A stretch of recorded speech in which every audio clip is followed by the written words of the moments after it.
Hello everybody, this is Fernando for the latest Urban Legends video. Well, I thought I would mix this video in while I'm continuing to do some of your other cryptids and monsters suggestions, mainly because this specific entry, it's hard to gauge exactly where it falls under.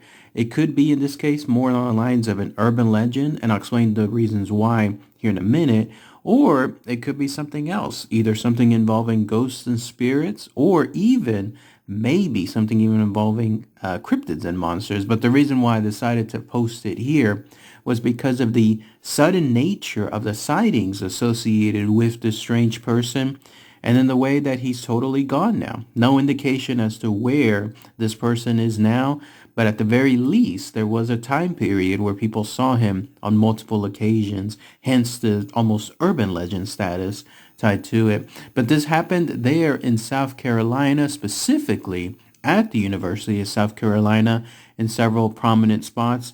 I'll highlight those more in a minute here too, but it has to do with this. You're looking at a representation of him now. He's known as the Third Eye Man. So let's go ahead and let's talk about all the fascinating info regarding this quote-unquote person and the way he came about and then suddenly just disappeared afterwards.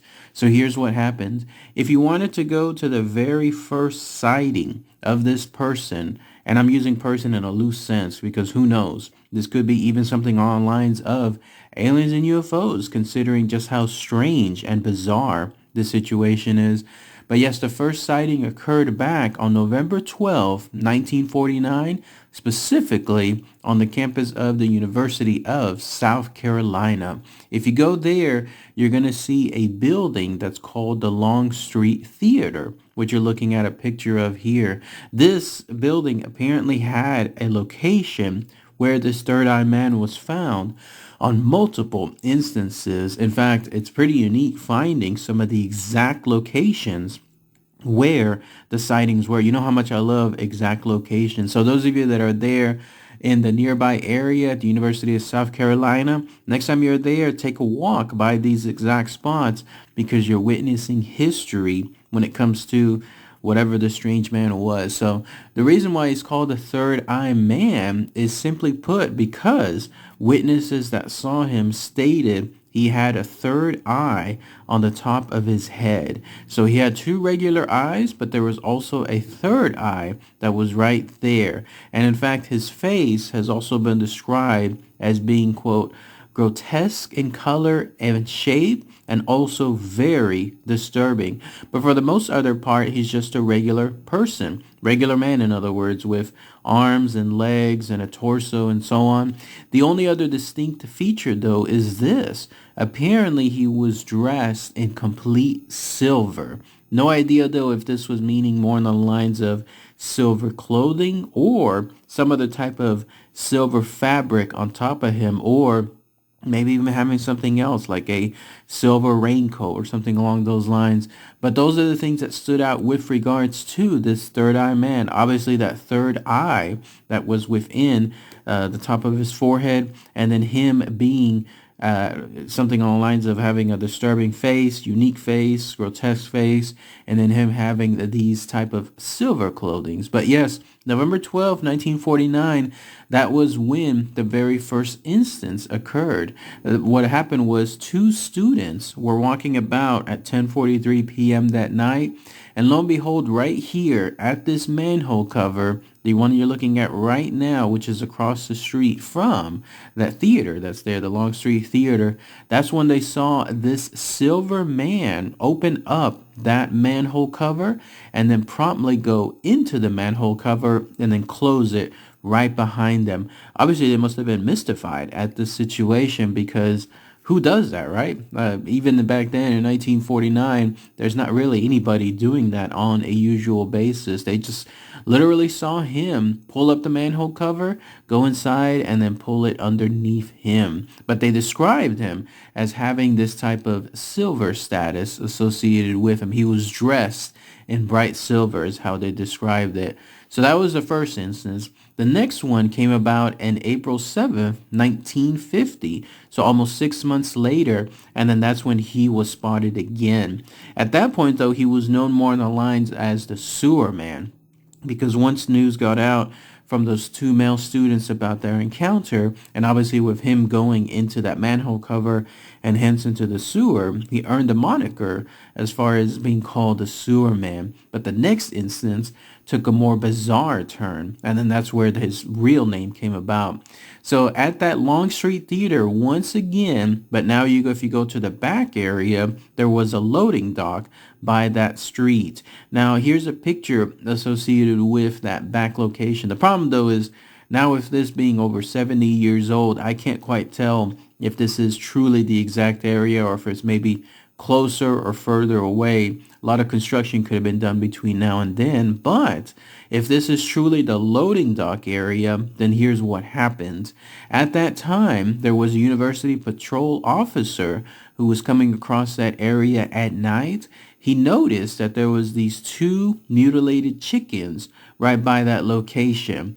And so thinking that maybe it was something along the lines of a fraternity prank or some other type of students doing some joke, he decided to investigate it even further.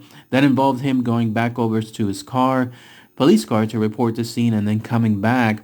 And when he did so, that's when he saw a quote-unquote silver man now huddled over those mutilated chickens. And so when he turned on his flashlight, that's when he saw what he described as that silver man having that disturbing, grotesque face, but very prominently having that third eye staring right back at him from his forehead. And in fact, that's what he described it. He mentioned it to some of the other officers coming afterward.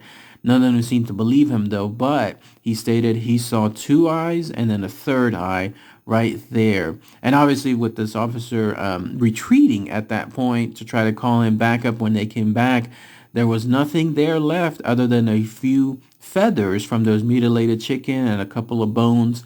But that was it. That was the next prominent sighting associated with whatever this man was, and then how he got his moniker now as the Third Eye Man. Now, more sightings occurred in the 1960s, once again there at the university, but this time underneath it. As it turns out, there were these tunnels, these catacombs that used to connect the university. I don't know, how long they were used, but at a certain point, the authorities there or university themselves, maybe out of precaution or maybe just to stop all around tomfoolery, they decided to close those catacombs. They decided to take them down because there was apparently a group of students that would routinely try to go into those tunnels to do pledges or to do some other type of challenges, and they didn't want anybody to get hurt afterward. Well, as it turns out, on that specific time period in the 60s, that's when yet again a group of guys went into those catacombs. Apparently people are stating that you can still find ways to get into those catacombs even though they've been sealed off. There's other areas you can go find and then maybe squirm into. Who knows? But then these guys were there, and that's when they stated as they went across one corner, that's when they saw a quote-unquote crippled-looking man once again dressed all in silver. And when this happened, this suddenly took yet another turn because this man suddenly became violent. In fact, he went straight at those guys, and he had a lead pipe, and then he hit one of them with the lead pipe. In fact, that guy ended up suffering minor cuts and then also having some type of shock within him because of the sudden impact associated with that lead pipe. And so obviously those boys, they ran off and then they left this thing, whatever it was, this man right there. But the idea now is this: even after hours of police trying to search that location and then finding nothing, and then there was other searches that were trying to be done by other people to see what happened to it, the idea became that maybe these catacombs also served as the home for this third eye man, because it kind of makes sense if you add it all up. He originally went into that manhole cover, which goes into the tunnels, into those catacombs, and then he was found over by the docking area, which is also close by to those underground tunnels. And then lastly, of course, a direct result of these students going into the tunnels, and they saw him once again there, but this time he was very, very dangerous with his actions, and then of course with that lead pipe, maybe he even acted in a more stronger manner because they were directly within his quote unquote home. But that's at least some of the other prominent sightings associated with this third eye man. If you cut into the 70s and then the 80s, people have reported more sporadic sightings with him, maybe even sometimes in the 90s. But the police authorities there and others, they just chalked it off as stating that no, it's just mainly like rumors or kids being kids and college kids being, just playing jokes and so on. But still, those tunnels are cut off. There's been sealed off, but there are apparently still ways to get in. So if you ever go there to that location, there in South Carolina, University of South Carolina, maybe hang about the Longstreet Theater, maybe find a way to essentially go into the catacombs underneath it. Obviously, do so at your own risk, especially if you're breaking any kind of laws now as trying to get into it. But if you do that, then who knows, you might have a chance of running into this third eye man. But that's pretty much it. That's all the information associated with this urban legend, the way he just came about during those brief but intense periods and then just almost disappeared afterward. That's again why I listed it here on the urban legend side.